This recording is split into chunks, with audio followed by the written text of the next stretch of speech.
précisément du côté de Sobikago, c'est à PK10. Et en ce moment même, vous le savez, vous, des fidèles téléspectateurs de la télévision du monde, Kokorikori, écoutez, je mélange un peu les pinceaux parce que mon réalisateur n'arrête pas de me parler de cette histoire de veste à carreaux qui fait le buzz en ce moment.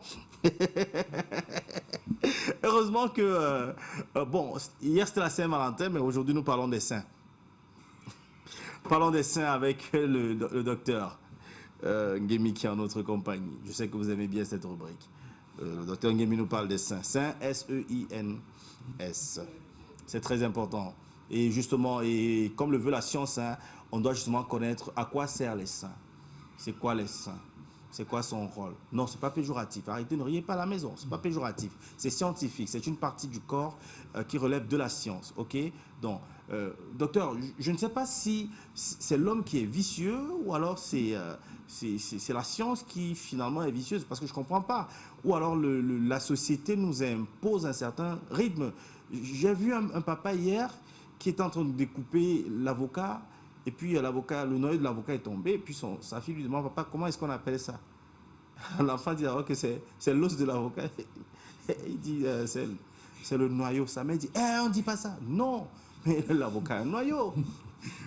L'avocat a un noyau. Justement, les gens ont tout transformé dans ce pays. Il y a des verbes qu'on n'utilise plus parce que les gens sont dans un esprit de perversité, je ne comprends pas. Mais là, les saints, on parle de la science tout de même, hein, docteur. Et votre rôle, justement, c'est de nous recadrer dans ce sens. Et aujourd'hui, nous parlons des saints. Bonjour, docteur. Bonjour, Charles Fils. Bonjour à tous ceux qui nous regardent ce matin, tout en espérant que tout le monde est debout. Tout le monde est debout. Après la Saint-Valentin, je ne sais pas si nous continuons. Il y en a qui continuent. Hein. Ah ben voilà. Il y en a qui continuent. Je continue à les souhaiter. Ouais. Par ailleurs, comme je l'ai fait hier, je souhaite à tous mes malades et à tous ceux qui nous regardent bonne fête de Saint-Valentin. Bonne fête de Saint-Valentin. Dans la continuité. Voilà. Bonne fête de Saint-Valentin dans la continuité. Mais levez-vous et allez travailler. Parce que justement, pour entretenir Saint-Valentin et Saint-Valentine, il faut travailler. Ah, oui. Sauf si fêter la Saint-Valentin est une forme de travail. Parce que moi, j'aime bien les garçons qui vendaient les fleurs, là. Ouais. Pendant que toi, tu disais « je t'aime », lui, il te vendait les fleurs. Il gagnait de l'argent pour aller aussi gérer sa part de Saint-Valentin le soir. ils sont très malins. Alors, docteur, ok, c'est quoi les saints et ses fonctions? Ben voilà, comme vous l'avez dit d'entrée en jeu, il faut comprendre que quand on parle des seins, c'est une partie du corps, c'est un organe, comme tous les autres. Voilà. C'est vrai qu'on le voit beaucoup plus pour un organe de plaisir, un organe sexuel, ça il faut le dire. Mais je vous ai déjà dit ce matin que les seins, c'est justement des organes, parce que nous avons deux seins, bien évidemment, alors qui ont multiples fonctions, ça il faut le dire. Alors d'abord, elle est constituée des tissus conjonctifs, tissus graisseux, des muscles également. Alors, et c'est ces tissus graisseux qui donnent justement la forme et le volume, comme ce que nous avons vu à l'écran tout à l'heure là, à nos seins, s'il faut dire à nos seins, bien évidemment, parce qu'il faut dire aussi que il y a des hommes qui développent les seins. Voilà. Ça, il y a des hommes qui ont des seins. Voilà, et les hommes qui ont des seins, ça il faut le dire également. Quand je dis développer, je veux dire en termes de forme et de volume. Bien évidemment, voilà. Carrément. Voilà. Genre, on les confond parfois aux femmes. Oui. Ben, il faut dire que c'est un problème là-bas. Ça c'est déjà une anomalie. Voilà, ça c'est un problème. Mais voilà. Alors, comment savoir qu'on a des problèmes de sein, docteur? Oui, non, je voudrais d'abord parler des fonctions, notamment. Les fonctions, En ce qui concerne les fonctions, il ne faudra pas penser déjà, pour ceux qui nous regardent, que les seins ne servent qu'à allaiter les bébés ou les nouveau-nés. C'est un organe sexuel, ça il faut le dire. Très important, ça il faut le souligner. Il faut le souligner, pourquoi? Parce que ça a un rôle justement de faire remonter le plaisir. Une fois que cela est cité, c'est ça qui permet l'érection chez l'homme. Ça, il faut le savoir. Ah bon? Et c'est là où on commence même à déterminer l'anomalie, c'est-à-dire ces troubles érectiles chez l'homme. Pour qu'un homme puisse voir les seins d'une femme, et une fois la voix excitée, et qui ne bande pas, s'il faut le dire ainsi, c'est un problème. Vous comprenez? Alors, vous essayez de nous faire comprendre ce matin qu'il y a une connexion magnétique entre le regard, les seins et l'homme. Bien sûr, les seins attirent les hommes. Les seins de la femme attirent les hommes, il faut déjà le savoir, ça c'est important. Alors, l'autre chose également, c'est que non seulement, une fois qu'elle est stimulée, l'avantage d'érection chez l'homme, également ça permet de lubrifier le vagin de la femme. Comment ça?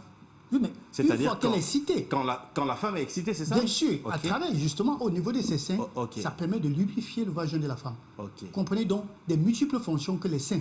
Ok. Contrairement à ce qu'on aurait pensé que non, c'est uniquement ça sert uniquement à l'été. Ok. Voilà.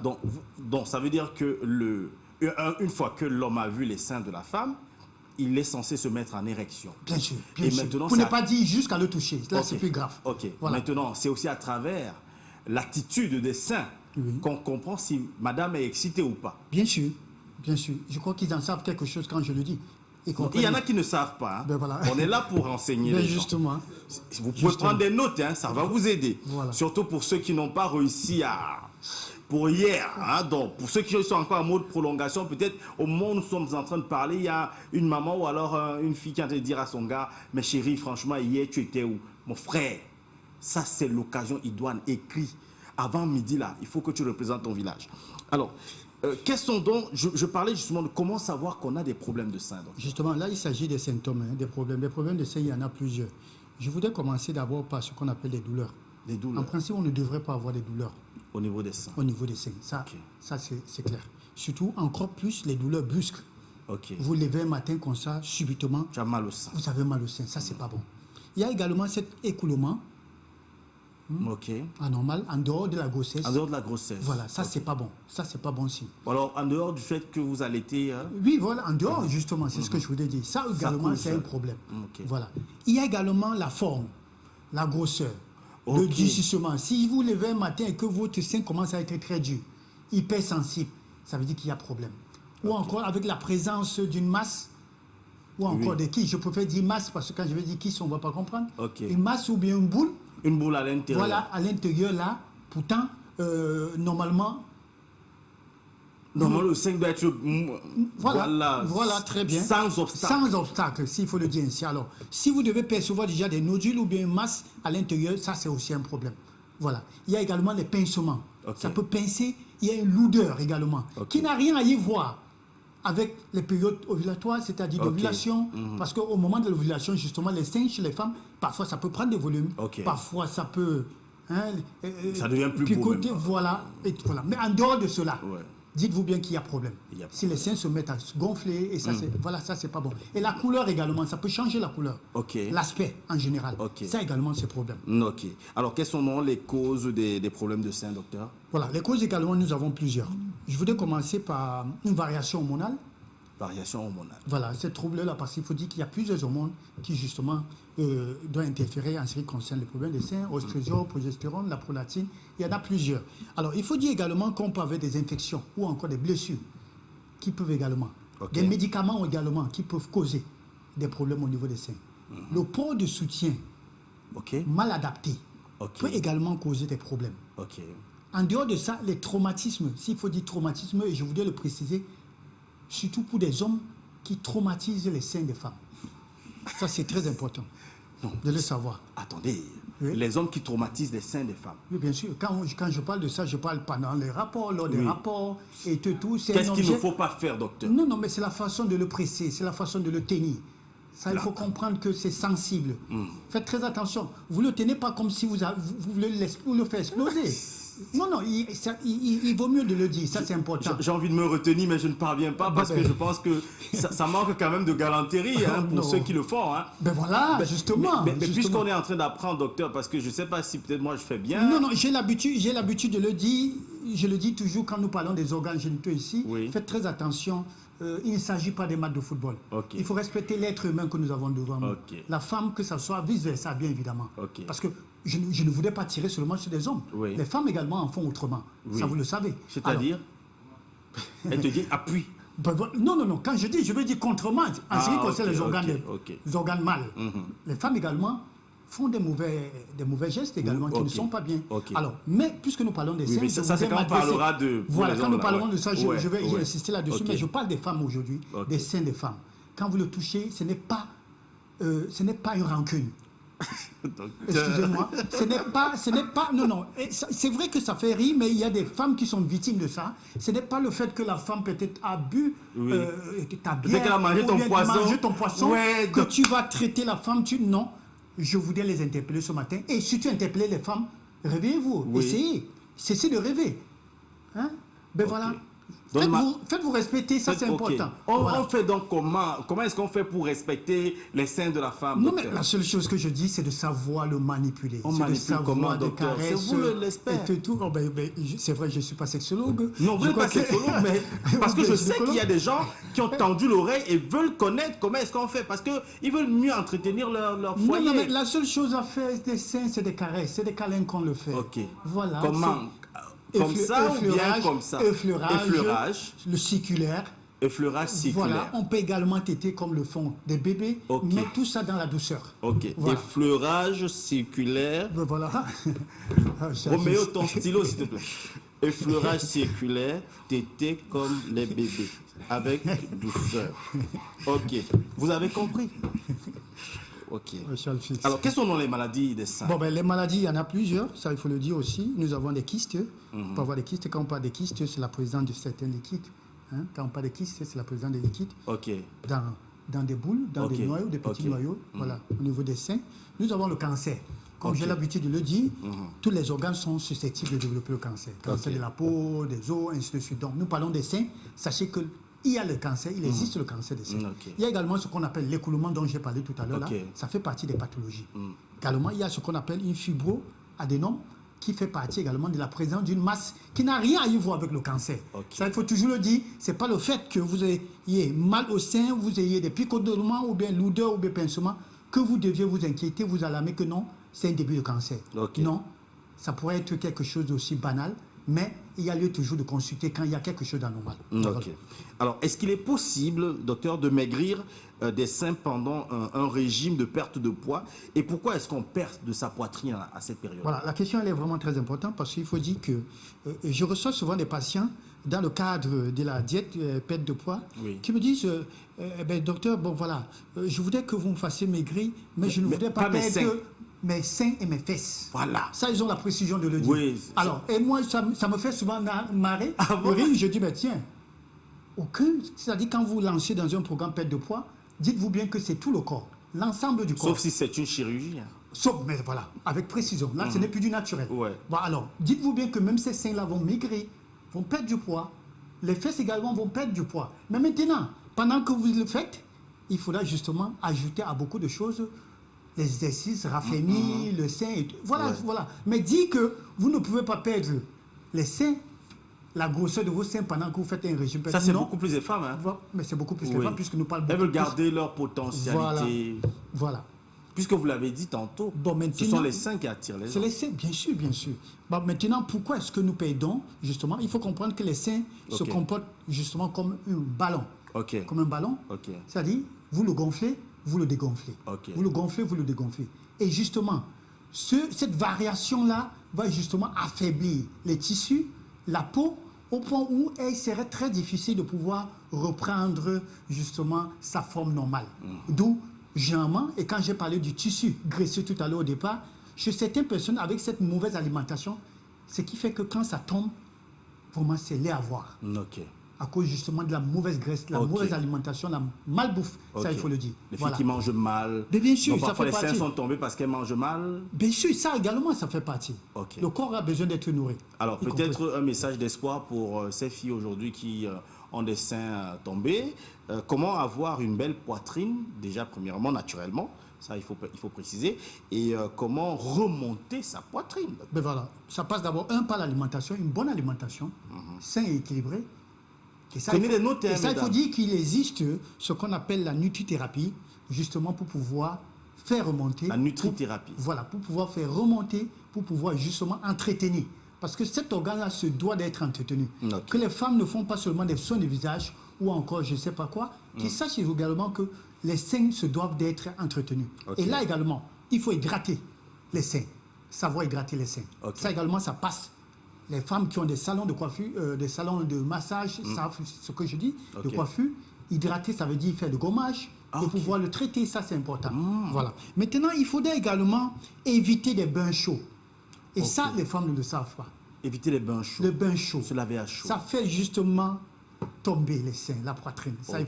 il faut le savoir. Une fois que vous prenez ces bains chauds, il faudra terminer avec un bain froid. Ok. Je veux dire au niveau de la poitrine. Ok. Même si vous devez avoir Parce que le bain chaud tue quoi? Les tissus? Mais ça tue justement, ça fait affaiblir le muscle. Okay. Et d'où le froid justement va raffermir. Okay. C'est ça le rôle. Alors, il y a également des exercices, comme je l'ai dit, il faut faire des exercices. Nous avons des exercices qui nous permettent justement de maintenir la poitrine. Hein? Ce qu'on peut encore appeler les pectoraux. Les pectoraux. C'est vrai que c'est beaucoup plus des hommes qui le font, mais que les femmes sachent qu'on devrait aussi le faire. Il y a aussi la mauvaise posture. Mauvaise posture. Voilà. Il y a des femmes qui adoptent des mauvaises postures également. Ça juste la poitrine. Quand elles sont assises? Quand elles sont assises ou bien debout, elles ne sont pas droits. Il faut être droit. Il ne faut pas se couper ou bien pousser le buste devant et tout. Tout ça également, ça juste la poitrine. Ça, vous devez le savoir. J'ai parlé tout à l'heure du port de soutien. Mal adapté. Voilà, mal adapté. Ça, il faut le dire. C'est quoi le La bon qualité. Le soutien-gorge. Oui. Le soutien-gorge. Non, je comprends. Mal adapté, ça également, ça peut causer des problèmes. Pour ne pas dire des pathologies également. Alors, quand vous parlez de mal adapté, vous faites allusion à quoi exactement? Voilà, vous savez, il y a certains qui le portent, qui préfèrent acheter des soutiens-gorge qui vont bien les serrer. Et là, pour garder, c'est-à-dire, je ne sais pas ce qu'ils veulent montrer, ça, je ne sais pas. Alors, et là, ils sont compressés, les artères, la circulation et tout, d'où les toxines vont pouvoir s'accumuler au niveau des seins. Et ça, c'est très dangereux. Et marche comme ça. Voilà, ça, c'est très dangereux. Il y a également le fait d'exposer ses seins au soleil. C'est vrai que j'ai dit tout à l'heure, ça chaleur. fait attirer et tout. Mais dites-vous bien que le soleil également affaiblit le muscle, les tissus. Voilà, ça ne sert à rien d'exhiber. C'est un endroit, je dirais, ça appartient à votre époux ou bien votre partenaire. Ça ne sert à rien de pouvoir l'exhiber et tout. Surtout en pleine saison sèche. Mais celles qui n'ont pas d'époux, vous comprenez, non? Celles qui n'ont pas d'époux. Non, on a toujours un partenaire. De celui, puisque vous avez dit qu'il y a un contact magnétique. Oui, mais à la recherche d'un partenaire, on n'a pas besoin d'exposer, d'exhiber sa poitrine au soleil. Ça, c'est très dangereux pour la santé. Là, il faut le savoir. Et maintenant, il y a ce qu'on appelle un massage. Ça, c'est très important de l'écouter. Et ça, je m'adresse aux femmes après grossesse, après allaitement. C'est-à-dire, pendant qu'on fait, j'ai parlé de la rééducation du périnée, la rééducation de l'abdomen. Sachez que les seins également, étant donné que pendant l'allaitement également, ça a essayé de prendre un coup. Mais je ne voudrais pas dire que c'est ça qui fait tomber les seins. Vous devez également raffermir. Et ce raffermissement passe également par une alimentation, mais ça passe aussi par un massage. Et qui doit le faire? C'est un masseur-kinésithérapeute. Quelqu'un qui s'y connaît. Un masseur? Bien sûr, je dis bien. Je ne parle pas des masseurs du quartier. Kinésithérapie. Qui masse les seins des femmes. Qui masse, qui rééduque les seins. Ça, c'est très important de le savoir. Ça, je ne Il va savais vous aider pas. à raffermir, à pouvoir le faire monter, pour que là, il retrouve sa forme initiale, bien évidemment. Mais ne pensez pas également que le fait d'avoir 50 ans, vous devez avoir toujours les seins debout. Oui, il y a aussi l'âge. Il y a l'âge également un facteur. Donc, je ne voudrais pas attirer l'attention de cela. Quand vous avez 40, 50 ans, vous n'aurez pas les seins comme quand vous avez 20 ans, 30 ans. Ça, il faut le savoir également. Puisque donc, voilà. Plus le temps passe, les tissus meurent et tout ça. Voilà donc comment entretenir ses seins et comment les remonter. Il y a beaucoup d'astuces, tout compte fait. Donc, de temps en temps, rendre visite à un kiné. Oui. C'est un bon boulot, surtout quand ça commence à prendre des coups, ça c'est important. Et une bonne alimentation. Super. Un nutritionniste pourra vous aider, un diététicien également. Et pour que vous preniez mieux soin de ça. Les kinés, c'est un bon boulot. Mais c'est un travail agréable.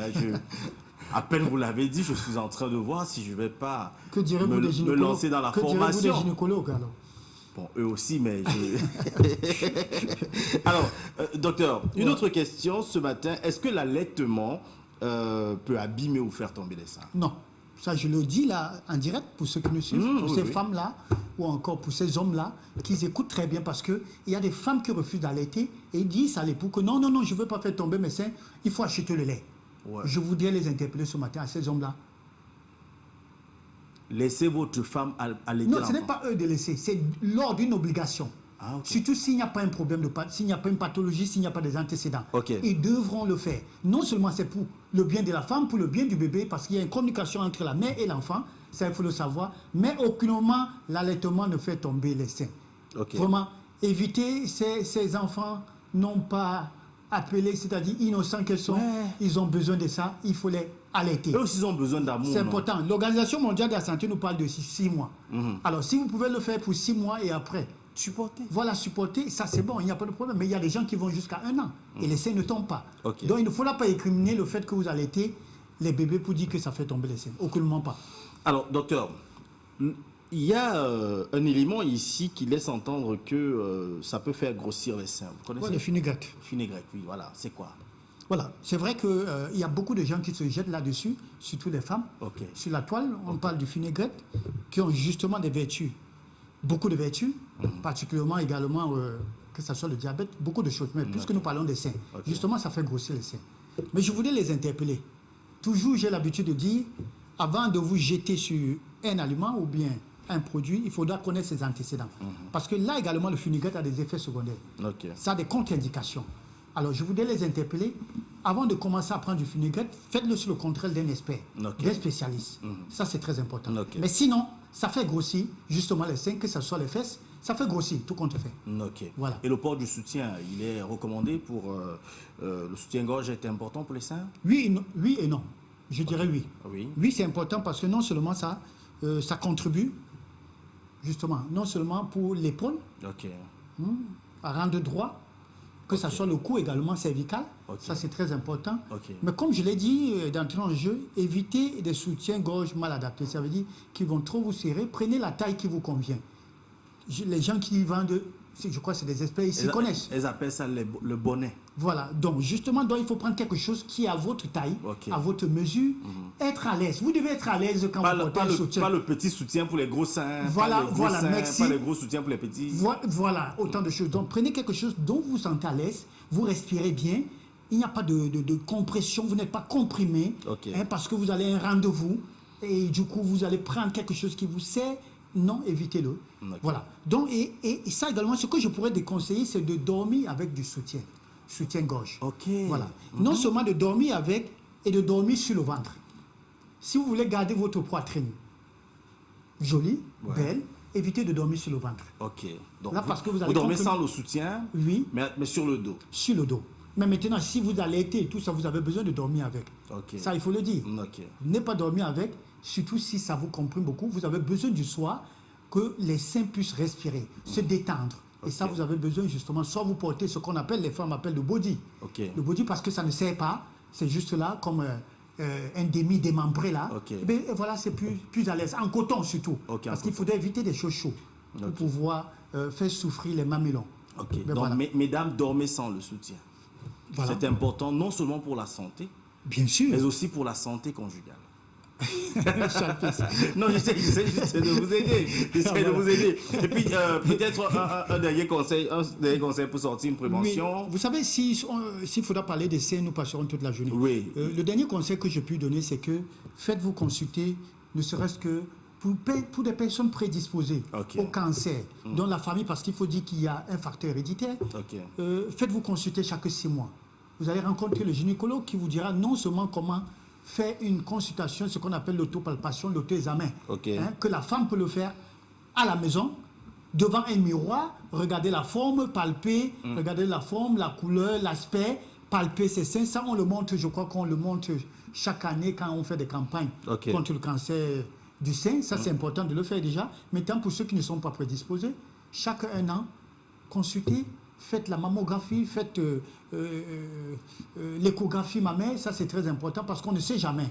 La présence de cette boule-là peut s'avérer que ça soit un cancer.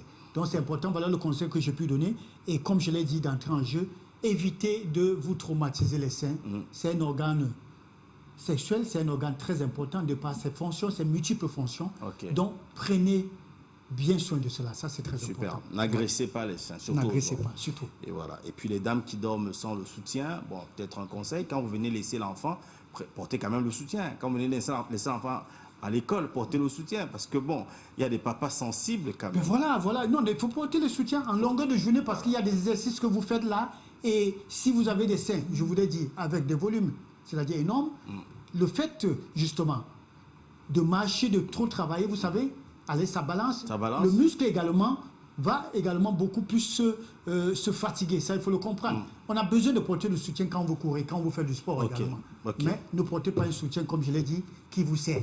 Parce Merci, que là docteur. également, ça risque que vous étouffez. Vous avez raison de le dire, hein. Si on doit parler des saints, on passera toute la journée, étant donné que nous ne sommes pas des saints, nous sommes des hommes avec beaucoup de péchés. Voilà. 6,99, 64, 57, 59, 6,75, 92, 47, 91. Vos numéros de téléphone pour ceux qui veulent avoir peut-être plus ample information sur la thématique de ce jour. Allez, 8h33 minutes. On va marquer une pause et ce sera le temps de la pub. Et juste derrière, nous allons recevoir Zobel Apollinaire pour l'information sportive.